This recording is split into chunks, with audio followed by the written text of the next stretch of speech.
All right, so today we're going to be talking about 6.7 and 6.8. But before we do that, I want to get started and do two examples from 6.6. My 230 class, we were able to get through these examples last time, but my noon class we were not. So it's up to you on the 230. If you want to skip through these two examples, you're welcome to do that.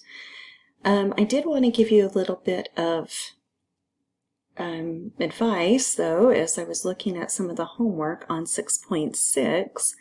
Number 20 and 21, the directions say simplify, but really you will need to rationalize the denominator. And so just make sure if you end up with an answer where there's still a radical in the denominator, it's going to want you to rationalize it before you submit the answer. So just kind of keep that in mind as you're working through some of these problems on 6.6 if you've had any issues with them. All right, well, let's go ahead and look at this first example here. So we have something where we're multiplying some radicals together, but these radicals have different roots. And remember we said that we have to have the same root in order to multiply radicals together. So what we're going to do is make them the same root. Okay, so we've got to get them so that they both have the same root before we can multiply these together. So the best way to go about this is to change this to a fractional exponent. Remember how we said we can take radicals and change them to fractional exponents? So if we have this xy squared, that's going to be all raised to the 1/5 power, right? Because our root is 5. And then we're going to multiply that by x cubed y, all raised to the 1/8 power. And then we want to distribute that power through to everybody. All right, remember that there's really an invisible 1 on that x, an invisible 1 on that y, right? And when it's a power raised to a power, we're multiplying those things together. Right, so we'd have x to the 1/5 power and y to the 2/5 power.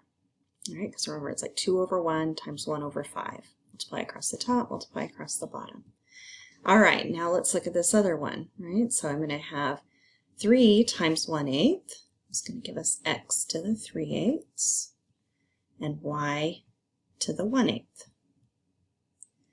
All right, now I can only combine the variables together that are the same. So I'm just going to rewrite this so that I have my like variables together. So I'm going to put my x to the 1/5 and put this x to the 3/8 next to that one. So I have my x's together.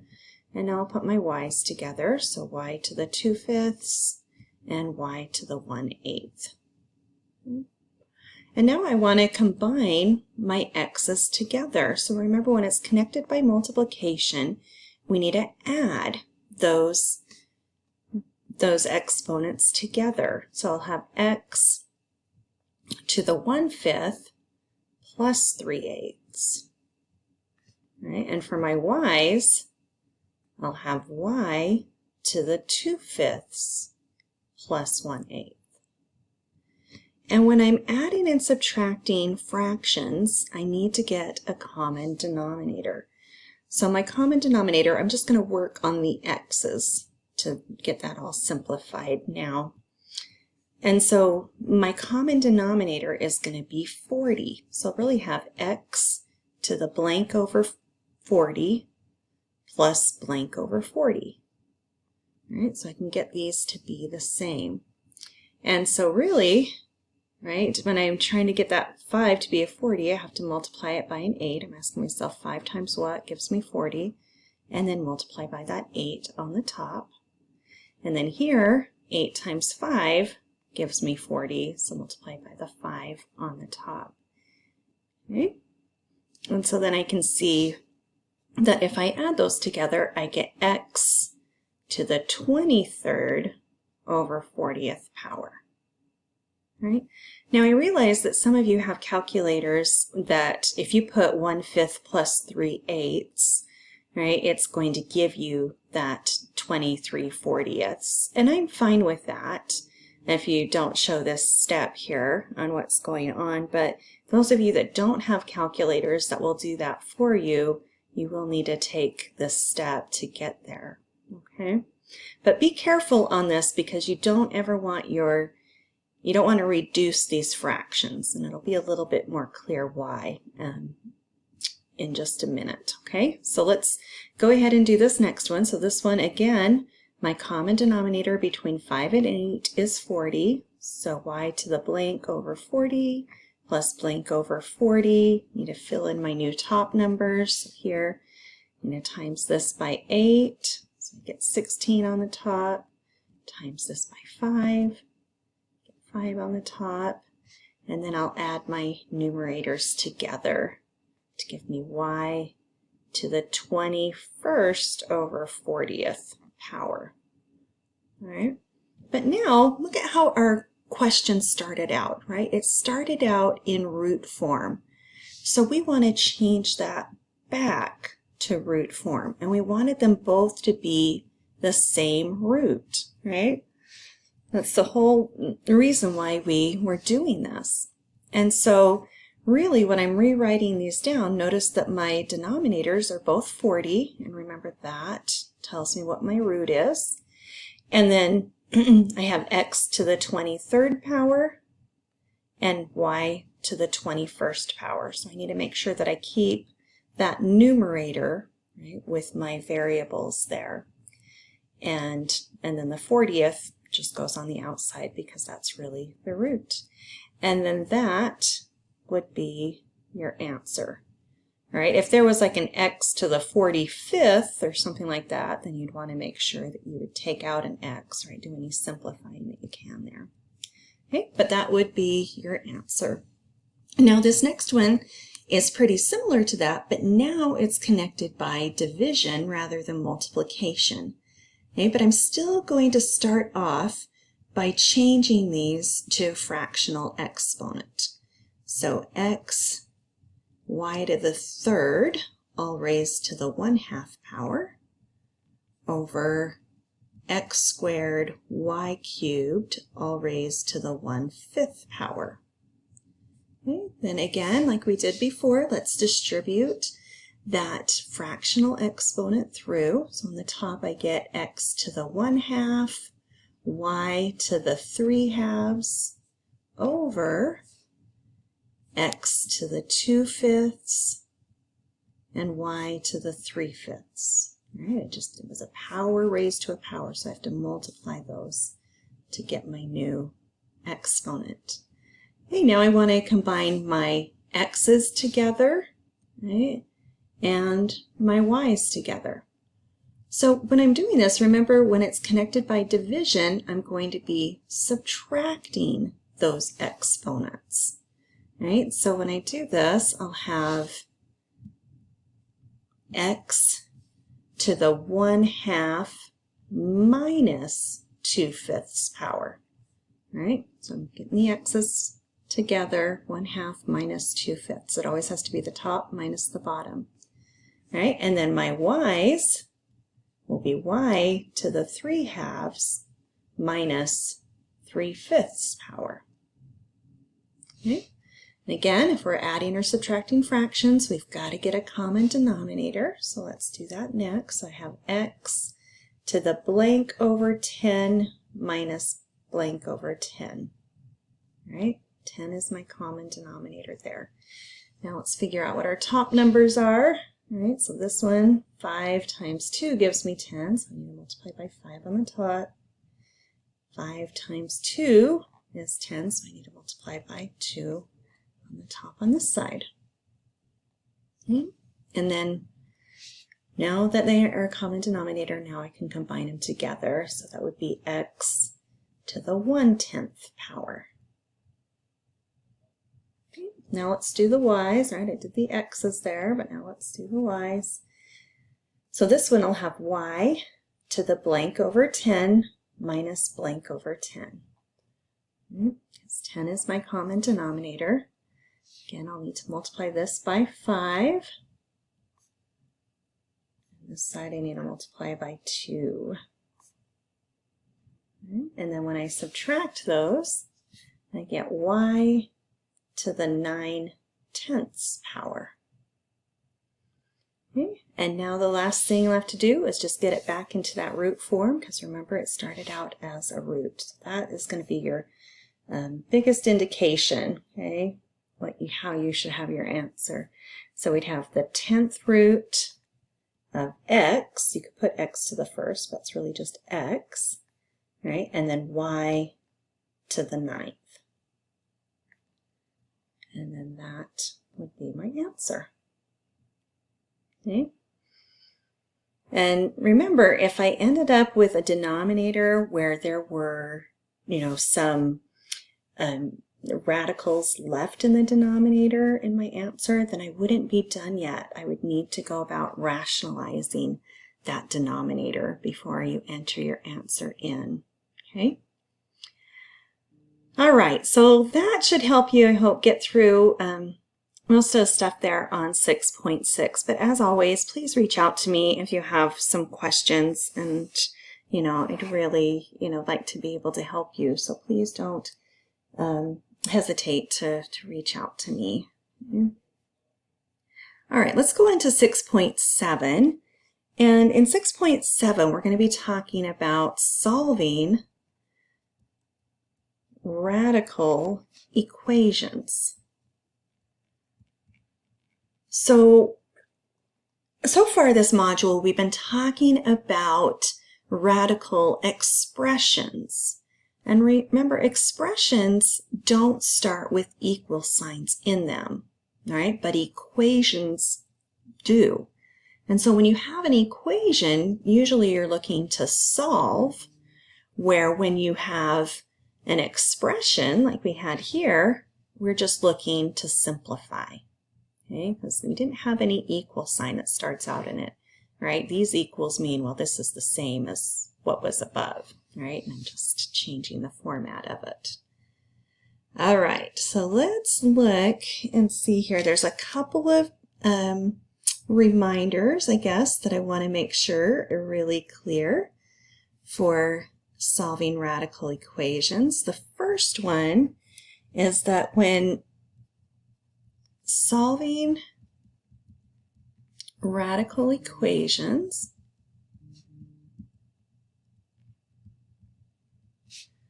with even roots, right? So like square root, fourth root, sixth root, okay? With even roots,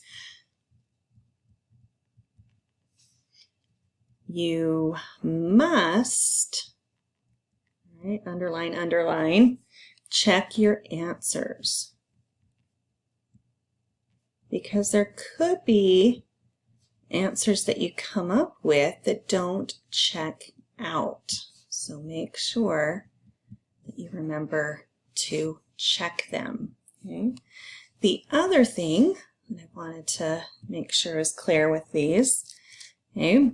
So to remember, whenever there's a way to do something in math, there's always a way to undo it, right? Like to undo multiply, you divide. To undo subtract, you add.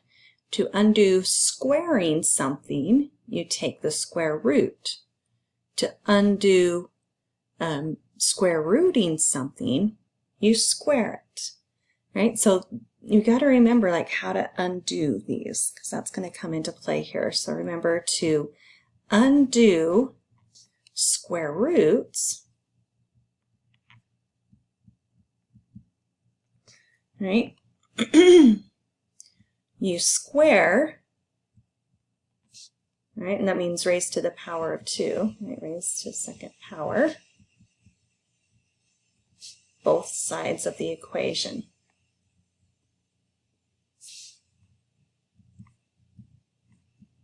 right? Because whatever you do to one side of the equation, you have to do to the other side. Okay? And similarly, so we'll also be dealing with cubed roots. So to undo cubed roots,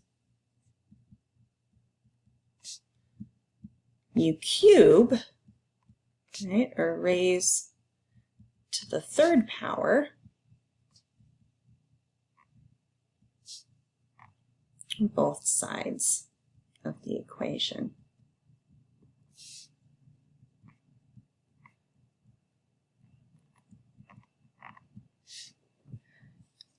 All right, so that's just a little introduction there of things that we need to make sure that we remember when we're solving these radical equations in 6.7. Okay? All right, so let's take a look at this first one here. So on this one, if you're asked to solve, right, so we're trying to solve for x, and we're given the square root of x equals -5. Okay. So I want you to see, I mean, there is something kind of weird about this, because I want you to think about it. Is there any number that you could take the square root of where you'd end up with a negative number? Right? Because we said if we took the square root of -16, that's not going to give us a -4, right? We can't do that, right? And if we take the square root of a +16, that will give us a positive answer. So really, this can't ever happen where we have a square root, right? So this whole square root can't equal a negative number. But I want to show you how to go about this, because sometimes students forget to look for that and they just start solving it, right? And so we said to solve it, we want to get this x by itself. To undo the square root, we need to square both sides. Okay? So then we get that the square root and the square undo each other. So we're just left with x on the left-hand side, right? And then if I take -5 and square that whole thing, -5 times -5 is +25. Okay, so then you look at that and say, well, look at Becky, there is an answer, right? But remember, we've got to check our answers on these. Okay, so let's do a check here. So we're checking, and we're going to put 25 in place of x in our original equation. So I have the square root of 25 equals -5. Right? Well, the square root of 25 is +5, which does not equal -5. So that means that this does not work, which means this is not a good solution. So our answer is going to be does not exist. Right, the DNE, or no solution. Okay, but what if we have a cubed root? Let's look at this one. Get rid of this. So what if we have the cubed root? So the cubed root of x equals -2. Okay. Now, remember, this is an odd root this time, not an even root. And remember with what I set up here in purple, right? It's the even roots that we have to worry about, because we can't take the square root of a negative number, but we could take the cubed root of a negative number. Okay, so on this one, right, this is where sometimes I see students put DNE for the answer because they're like, oh, it equals a negative. Well, you've got to look here, though, and make sure. Okay, so if I go ahead and raise this to the third power, right, because I'm trying to undo that cubed root, so I need to raise both sides to that third power, right? Then again, that cubed root and that cube undo each other, which just leaves me x. And then I have negative 2 to the third power. So negative 2 times negative 2 times negative 2 is going to give me negative 8. Okay, but now let's check that answer and make sure that really works out.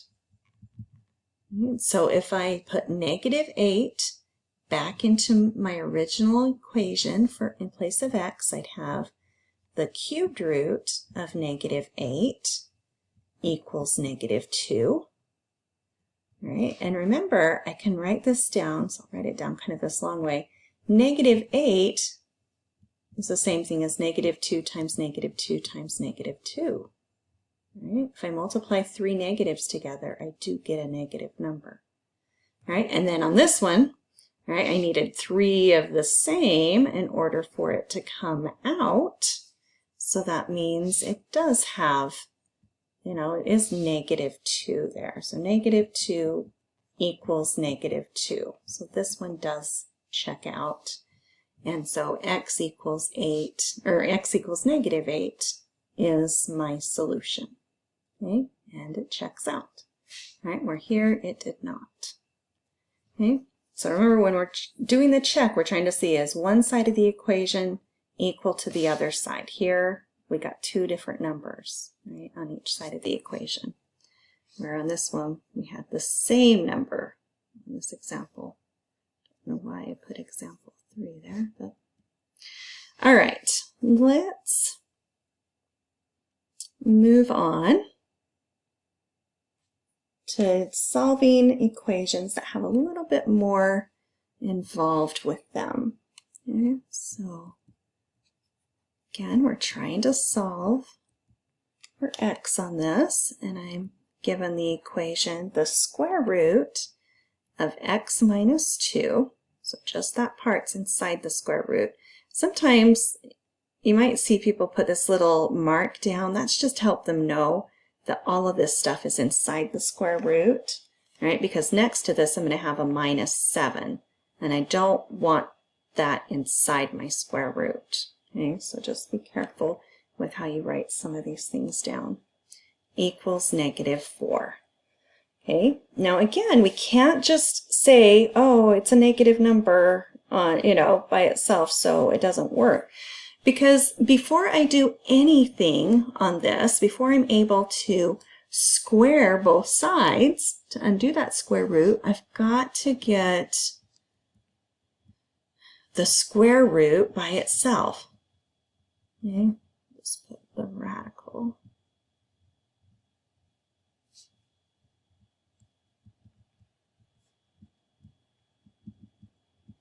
All right, so I need to isolate that radical first. So that means to undo the subtracting 7, I'll add 7 to both sides. All right, then that's going to give me the square root of x minus 2 equals positive 3. All right. And so a square root can equal a positive number, so let's go ahead and keep going with this. All right, so in order to get rid of my square root, I need to square both sides. So that square root, that square, undo each other. I'm just left with x minus 2 on the left-hand side, and 3 squared is 9, is on the right-hand side.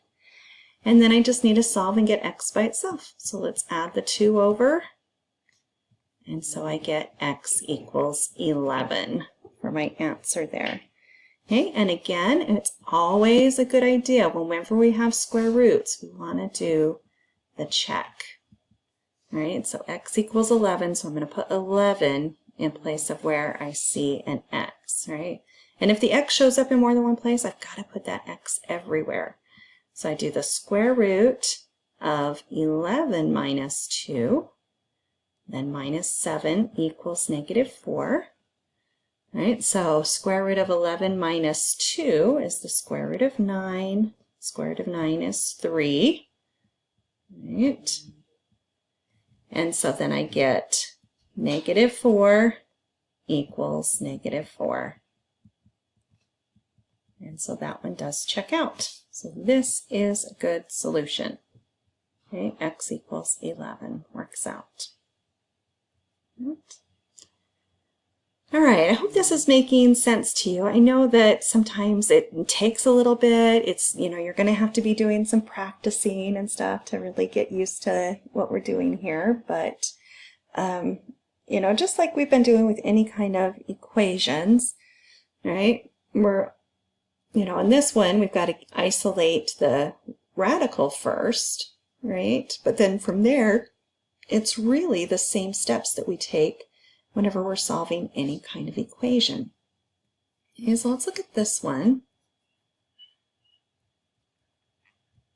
So this time, I want you to do 9 minus 1 times the square root of x plus 6, right? Just that part's inside, equals 5. All right, so I'll caution you on this, right? A lot of times students try and combine that 9 minus 1 together first, right? But we can't do that. Think about if we had something like, 3x plus 4 equals 5, right? We'd start by subtracting, right, the number over first, and then divide. Right? So we got to still take those same kind of steps to isolate my absolute value. So here, first thing I'm going to want to do is subtract my 9 over, because remember, my negative 1 is connected to the square root by multiplication. Right? So to get rid of that negative 1, I'm going to end up having to divide it. Right? So let's start here. I'm going to subtract the 9 over. So that will give me negative 1 times the square root of x plus 6 equals negative 4. Right, now, it's still not isolated, right? The square root's still not by itself. In order to get rid of that negative 1, which is connected by multiplication, I need to divide by negative 1 on both sides. Right, then I can see those divide out, leaving me with the square root of x plus 6 equals positive 4. Right? So now I've got my square root isolated. Right? I got it by itself. So now I'm going to square both sides so that I can get that x out of the square root. Right? I can't solve for it when it's stuck inside here. So that's why we're undoing that operation there. So I'm left with x plus 6 on the left-hand side and 16, right, because I'm doing 4 times 4, like 4 squared. And now I just need to get x by itself by subtracting the 6 over. So x equals 10. Right? And again, you can check it. And sometimes I have students that just kind of do a little mental check of it, meaning they're just like putting it up, here, not writing it all down. And at minimum, you need to do that, right? So if I put 10 in place of my x, so 10 plus 6 is 16, square root of 16 is 4, right?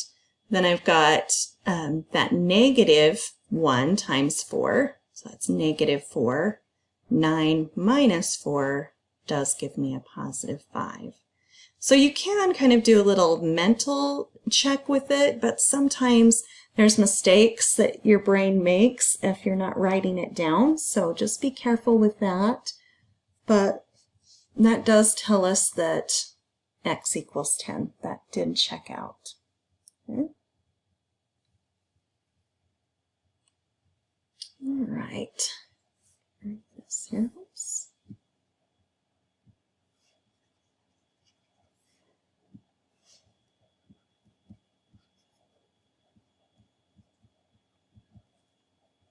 All right, let's look at another type. This one, we actually have x on two sides of the equation. So far, our x's have only been on just one side. They've just been together. Okay? So this one is a little bit different because of that. Right? So in order to isolate my square root, I am going to start off by subtracting my 5 over to the other side, right? That will give my square root by itself. Well, then that will give me x minus 5 equals the square root of x plus 7. Okay? Now that this is by itself, right, to undo that squaring, or square rooting, I need to square both sides. Right. So on this side, I can see, yeah, that just, those undo each other, and then we're left with just x plus 7. On this side, I'm really foiling, and I think that this is where a lot of mistakes tend to happen. Remember, if you have a binomial and you're squaring it, right, you've got to FOIL it. So I'm just going to write it down like that and just get rid of that 2, okay? Because I'm just writing it down twice, because that's what that square is telling you to do. Multiply that together twice. So now I need to FOIL it. So x times x is x squared. And I get negative 5x, another negative 5x, and then positive 25.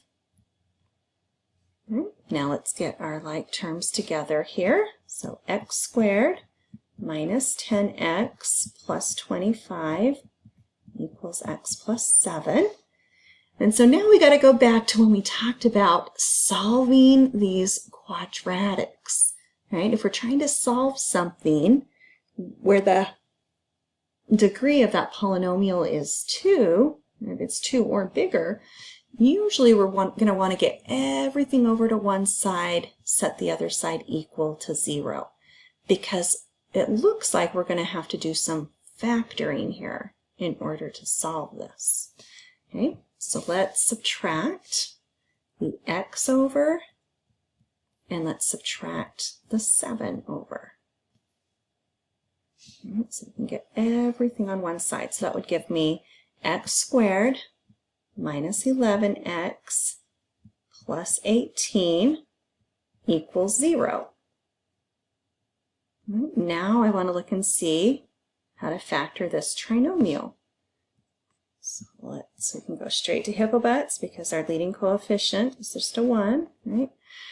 And so x times x gives me x squared. What times what is 18? That adds to be negative 11, right? Well, I know 9 times 2 is 18, but in order for it to add to be negative 11, they both need to be negative. Okay? And then from here, got to set both parts equal to 0 and solve it. Right? So this is kind of stuff from, past modules that you got to remember, right? This stuff doesn't go away.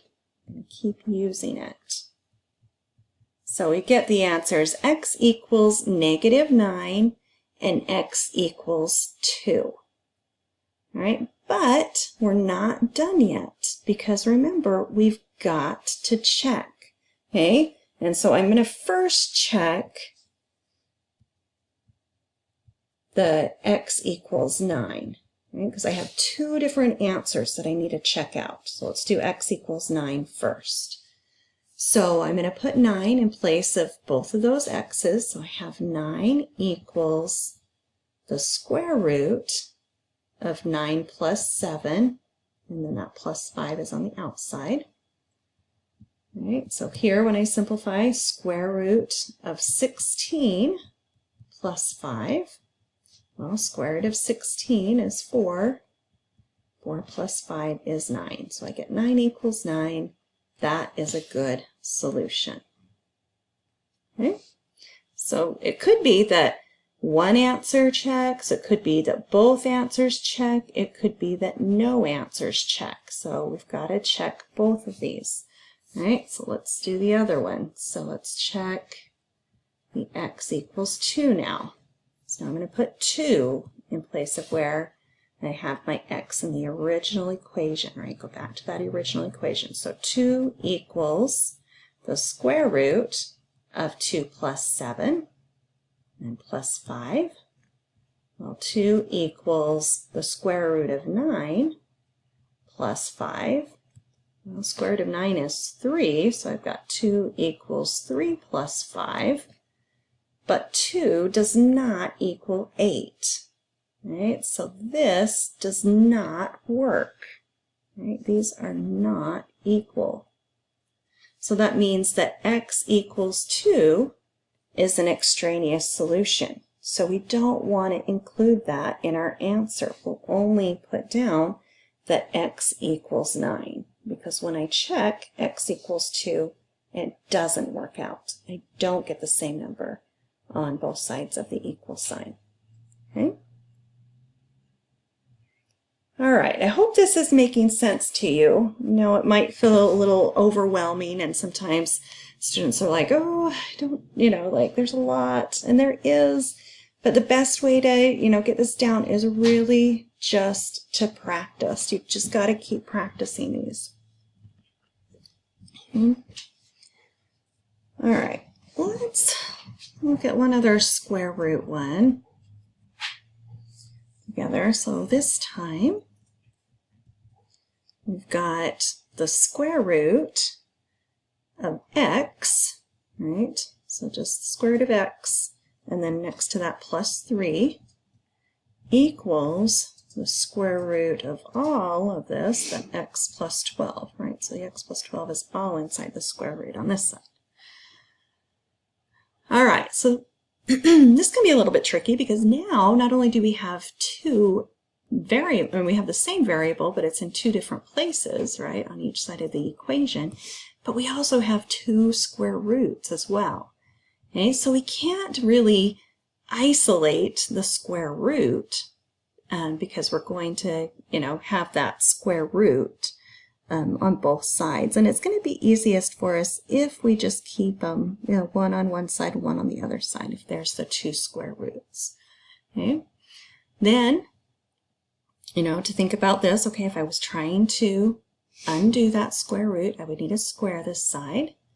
So that means I need to square this whole other side. Right?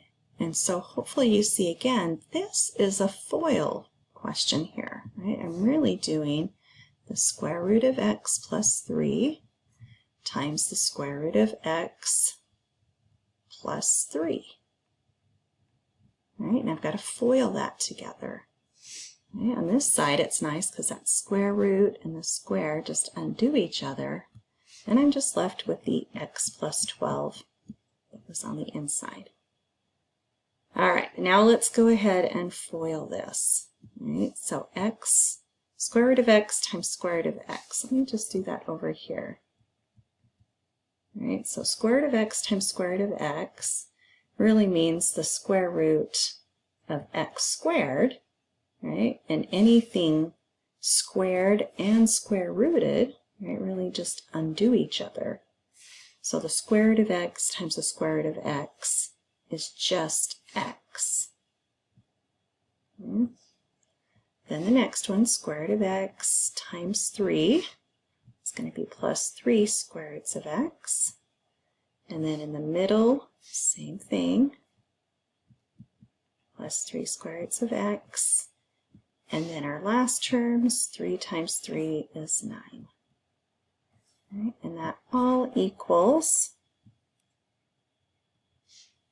the x plus 12.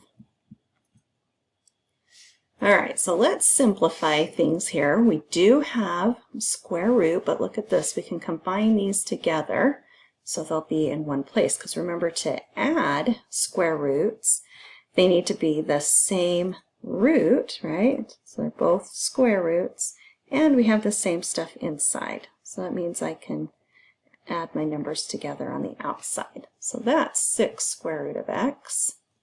And I still have that x in front there, and then the plus 9. Okay, so I have an x here, right?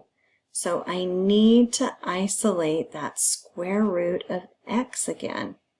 Right? So now I only have one square root, so now I can get it by itself. So let's go ahead and subtract the x over, and let's subtract the 9 over to the other side. Okay, so here I'm left with 6 square root of x on the left-hand side. My x's cancel out, and I'm just left with 3. 12 minus 9 is 3. All right, so my square root of x is still not all the way by itself, right? It's connected to this by multiplication, so I've got to undo it by dividing by 6. 6 divide out, leaving me the square root of x equals 1/2. And if I reduce that fraction, that reduces to 1/2. And now, right, how do I undo that square root? Well, I've got to square both sides.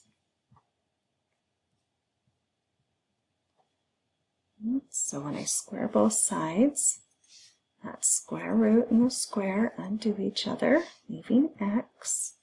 And then 1/2 times 1/2 is 1/4. And so that's my answer, but then I'm not done. I do need to check it, right, to make sure that it is good, because I am dealing with square roots. So let's do a little check over here. So I have 1/4, and so I need to put that 1/4 in place of where I have an x. Now sometimes students are like, oh, I don't want to have to check with fractions.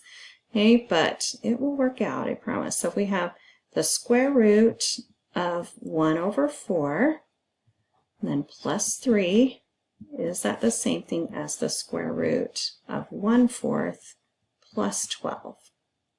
Right?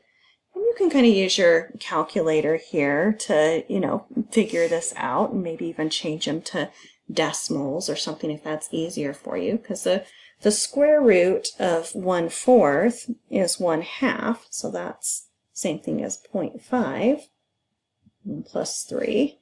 And then here, if I do this, right, 1/4 is the same thing as 2.5 plus 12. So if I take the square root of 12.25, right, I get 3.5. And when I add these guys together, I get 3.5.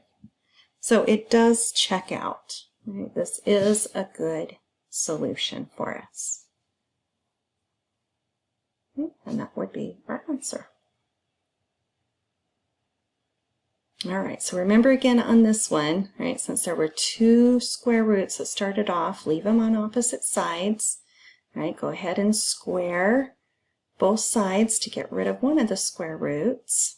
Right, here we had to do some foiling, and then we had to isolate this other square root. So again, we could square both sides to get rid of that second square root to find our answer. Okay. All right, let's look at some things with, let's look at one with a cubed root just to make sure we're good with those two. We did one simple one with the cubed roots, but let's look at one that's more involved. So this time I have the cubed root of 6x plus 9, right? That's all inside the cubed root, plus 5 equals 2. Right? Now, you don't have to check cubed roots, but I always suggest whenever you solve something, you can always check to make sure that you have the right answer. Right? So remember, you have to check the square roots because some of those answers have extraneous solutions. That won't happen with cubed roots, but you could check it to make sure that you did it right. Okay, so again, we're going to isolate our radical. So let's subtract the 5 over.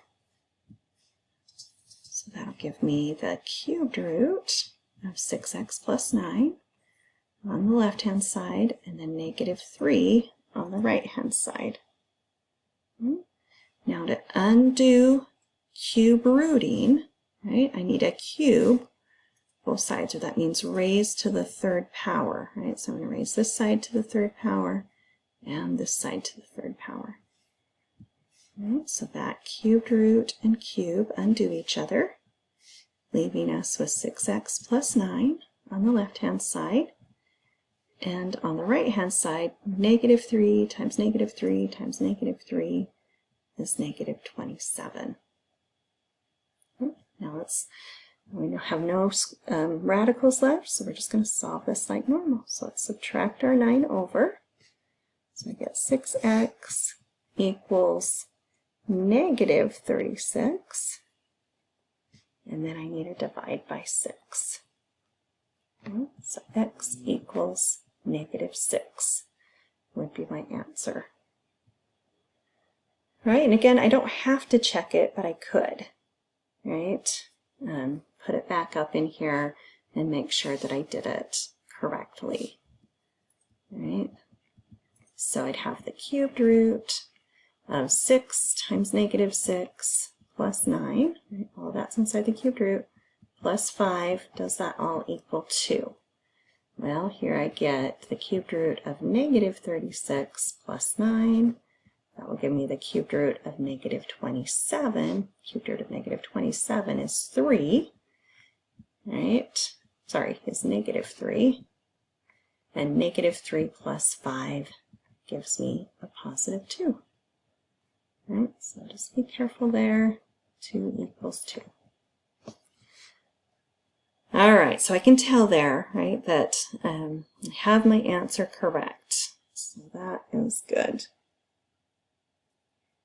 All right, let's move on to stuff with 6.8. 6.7 definitely has a lot more to it than 6.8. And 6.8 is usually a lot easier for students too. So hopefully some of you are feeling a little overwhelmed right now going, oh my goodness, that 6.7 was kind of crazy. Right? Just know you'll get a little bit of a breather with 6.8, hopefully. Okay? We're going to be talking about 3 different formulas, and so for the most part, we're just plugging things into these formulas and, and solving to figure out the answer. So we're going to talk about the distance formula, and it says d equals the square root of x2 minus x1, all squared, don't forget about that squared part, plus, so still underneath the square root, y squared, or y2 minus y1, all squared. Okay, so make sure you see. So we're basically subtracting the x's, squaring them, subtracting the y's, squaring them, and then adding those numbers together. And then we'll be taking the square root of everything.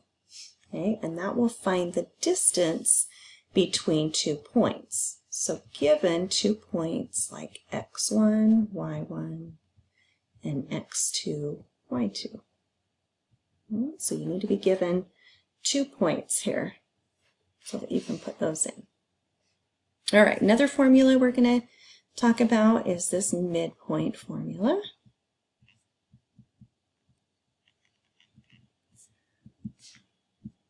So to find the midpoint, it's basically you're just, remember that midpoint means it's halfway between 2 points, right? So if I had a point here and a point here, my midpoint is going to be smack dab in the middle. And so that's what I'm trying to find, right, is what is that middle point? And so we're going to write down an ordered pair formula. This time comes in an ordered pair form.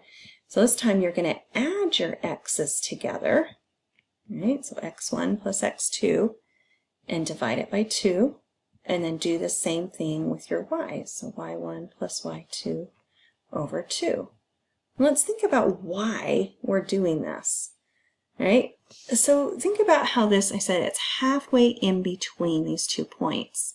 So we're basically finding the average of our x values, right, and our average of our y values.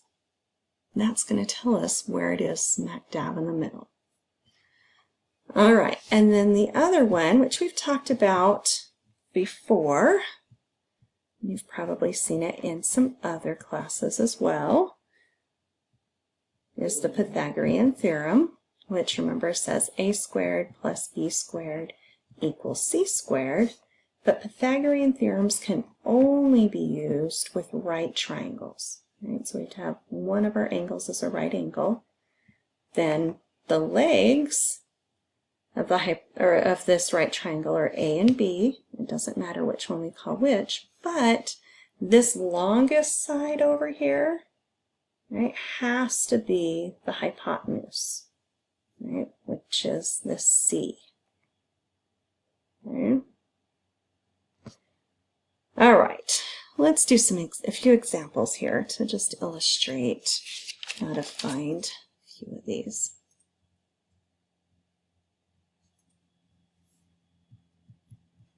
Okay, so if you're asked to find the distance between the points 5, 21 and -3, 1. So let's write down, you can see our distance formula up here. All right, so d equals the square root. All right, now I need to subtract my x's, and if it helps you, go ahead and put down, like, name these, like this is x1, y1, x2, y2. All right, that helps out there. And so then we'd have the -3 minus 5 all squared. And don't forget about that squared. That's just an easy thing to forget. Plus, now we've got to do our y's, 1 minus 21 all squared. Okay, so we've got everything put into that distance formula now. Now we just need to combine everything together. So here, -3 minus 5 is -8 all squared, plus 1 minus 21 is -20 all squared. Notice how I kept these inside the parentheses still, because that whole thing has to be squared. All right, and remember, like -8 squared like this is not the same thing as -8 squared like that. All right, those parentheses really matter. Okay, so we get the distance equals the square root of +64 plus 400. Right? 20 squared, 20 times 20 is 400. Okay? And think about this. We're trying to find a distance, right? And can distances ever be negative? Right? Can you say that you're going to go run -3 miles? Right? It doesn't make sense. Distances have to be positive. So that's the whole reason why this distance formula has that square in it, to make it so that we have positive answers there. Okay? All right, and so then the square root of 464 is what we're left with. Okay, but we can't leave our answer that way. Now, sometimes it's going to ask you to put your answer as an exact answer, or sometimes it wants you to write it as an approximate. Okay, and so with an approximate, it would want to know, it would tell you what to round it to. And so on the homework, just round to the nearest tenth. No, sorry, hundredth. Right, 2 decimal places is what we need to do. Okay, round to 2 decimal places. Okay, so the exact, let's start off. We've got that square root of 464. And I realize that some of your calculators will just do this, but some calculators won't, right? So remember, if your calculator doesn't, then you're going to need to, do a factor tree and think about, what times what gives me 464. Well, I can see 4 divides into it, and it goes in 116 times. All right, so just do that on your calculator, like take your 464, divide it by your 4, you'll get that 116. Well, 4 will break down to 2 times 2, and 116 will break down to 4 times 29. And then 29's prime, but 4 breaks down to 2 times 2. All right, so remember how we'll just put all of those numbers inside our square root. So 2 times 2 times 2 times 2 times 29. And since it's a square root, everything comes out in groups of 2. So I've got a 2 that comes out there, and another 2 that comes out. And remember, when they come out, we multiply those together. So that will give us 4 square root of 29. Okay, so that would be your exact answer. And if it asks for it to be exact, it means it wants it in radical form. Okay. But if it wants an approximate, you can put in your calculator, right, the square root of 464. And when you press equals, right, it's going to give you this long decimal answer there. Do that really quick. So let's see, we get the square root of 464. And some of your calculators, like I said, will take you straight to this 4 square root of 29. If it does that, you might need to find a button. It's usually by the enter sign, but it kind of looks like 2 arrows going away from each other, like this. And that just is kind of like a little toggle switch where it goes from one answer to another. So we'll change from this radical form to a decimal form. Or if you hit it again, it'll take it from that decimal form back to the radical form. Right? So it'll just take it back and forth there. And so then if you hit that, you're going to get 21.54065, blah, blah, blah, blah, blah. Right? But we're going to round to the nearest hundredth. So that's going to be approximately 21.54. And so if it wants an estimated answer, that's what you would put in. Okay? And usually, I mean, when you're doing things in a practical way, right, if you were using the distance formula to, figure out, finding like a distance, out, in the field or something like that, you'd want to change it to that decimal approximation because that would make more sense, like 21.54 feet, where if I said, 4 square roots of 29 feet, like how long is that, right? What the heck is that? So, all right, so let's move on and talk now about the midpoint formula, okay? And most of the questions, you're just going to be putting it into this equation. Right? And if you look at some of the lecture notes and stuff like that, videos as well, they'll do some examples of this. But I want to do an example of one that's kind of different that you need to know how to do. Okay, so on this one, this time they're going to give you the midpoint. Okay, so if the midpoint of segment AB is at the point 1, 5. Okay, so this is our midpoint, 1, 5. Okay, and then they also tell you that A is the point 9, 0, and then it wants you to find point B. So starting this out, I'm going to draw a picture of it just to help you make sense of what it is we have here. All right, so let's just draw this on a little grid here. So this point, so the 1, 5, let's actually, let me just do some little markings out here.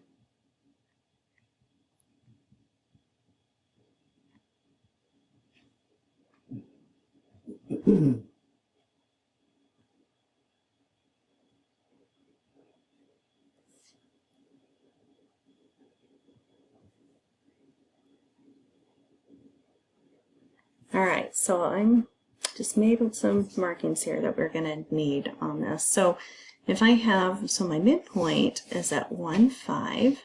That's going to be here, over 1 up 5. And then my point A is at 9, 0, so over 9 up 0 is here. Right, so this is point A. I'm just going to write it down, and that's 9, 0. This is our midpoint at 1, 5. Okay, but what we want to find is what our B is, right? And so we can see that our B is going to be somewhat in over here because we're trying to find, right? This is the midpoint. This is halfway in between A and B. But what we want to know is where is that B point that's in that, second quadrant. Okay? All right, so let's, there's a couple of different ways you could do this. You could do it pictorially, right, where I'm kind of just counting some stuff here. So if I'm counting how far, right, this is to my midpoint, so my point A to my midpoint, well, on the x-axis there, right, I'm moving here, which is going to be moving 8 places. Right? And then I also moved from 0 up to 5, so that means it's going to be 5 places up.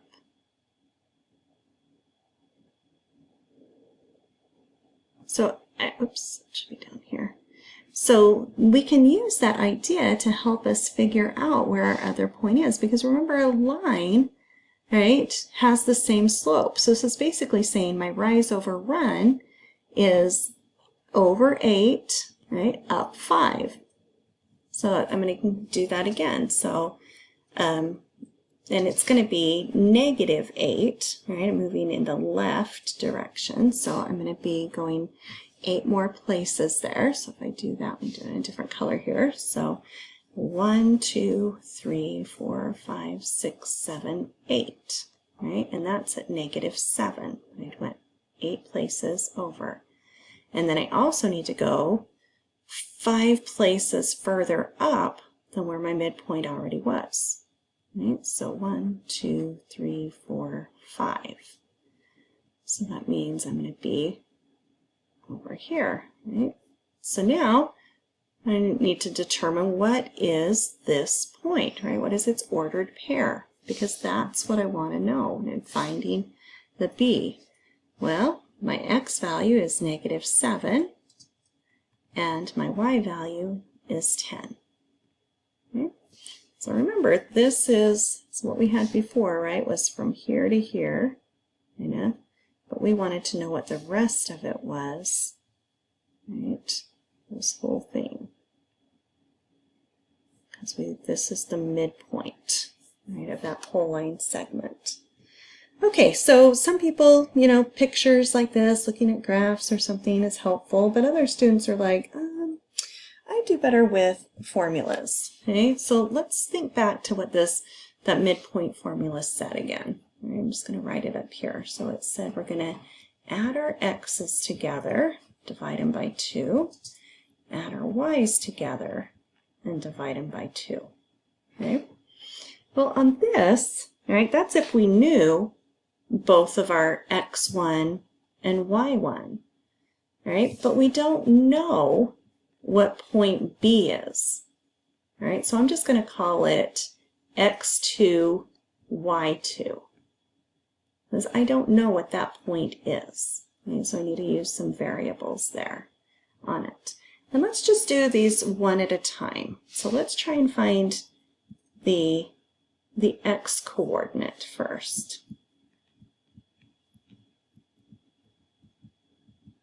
So I know that the midpoint of my x coordinate is 1, and that has to equal, right, this x1 plus x2 all divided by 2.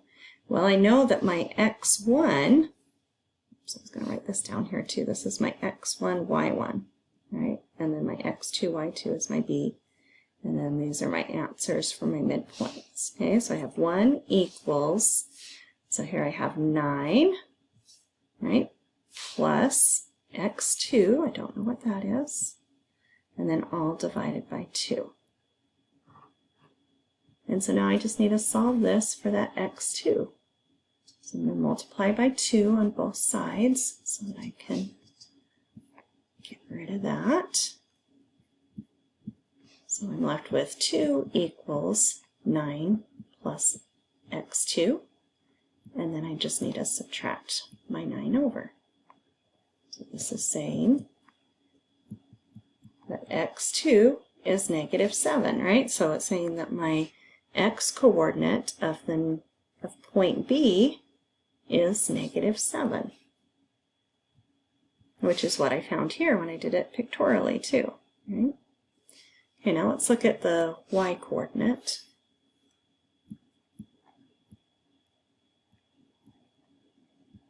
Okay, so this time I have my 5 has to equal my y values here, right? Because this is my y, so my x and my y. So my y-coordinate is 5. It's going to equal the 0 plus, don't know what that y2 is, all divided by 2. And again, we've got to multiply by 2 on both sides, so we can get rid of that dividing by 2. So that's going to give me 10 equals 0 plus y2, which is just y2. So that will give me my y-coordinate, and that's exactly what we found here when we looked at the picture as well. All right, so my answer on this, point B is negative 7, 10. That's where it's located. Okay, so usually on this, they'll just give you what A and B are, like points A and B, and you find the midpoint. But I wanted to work an example like this because it was different, because it gave you the midpoint and had to find one of the other endpoints. Okay, so it looks a little bit different there. All right, one last example. I'm sure you guys are getting a little bit, I know, man, this has been a lot to take in today. Okay, and this is going to be using the Pythagorean Theorem. And so remember, we're going to use that a squared plus b squared equals c squared. And it's, you're going to have like story problems that you're going to need to solve with this. Okay? So a 51-inch TV has a width of 45 inches. What is the height?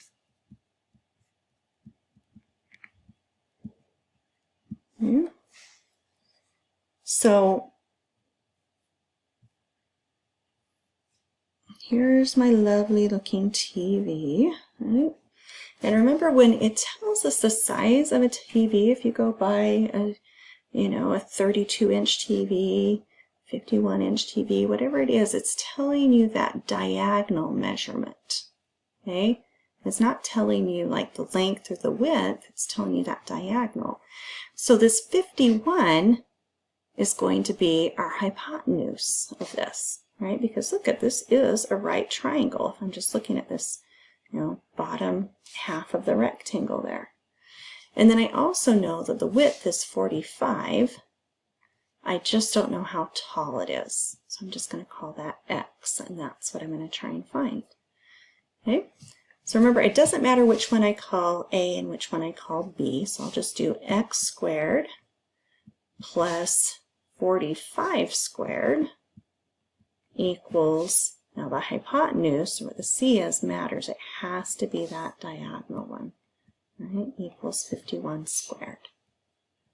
All right, so let's put some of this into our calculator. These are going to give us some pretty big numbers. So 45 times 45 is going to give us 2,025. And then 51 times 51 is going to give us 2,601. Now we want to get the x by itself, so let's start by subtracting. that 25 over. So x squared equals, I'm going to do a little subtraction here, 576, right? But that's not the height of it, right? That would be really high, 576 inches. Because notice that's what x squared is. So now we got to think about, okay, how do I undo squaring something? Well, I need to take the square root of both sides. And so that will give me that x equals, do the square root of 25 on your calculator, and you should get 24. Now if it didn't end up being a whole number or whatever, make sure you look on the directions on the homework for where it wants you to round to, because sometimes those don't come out as nice, neat answers like that. Okay, but 24 inches. So make sure you put your label on that as well. Okay, and that's the height.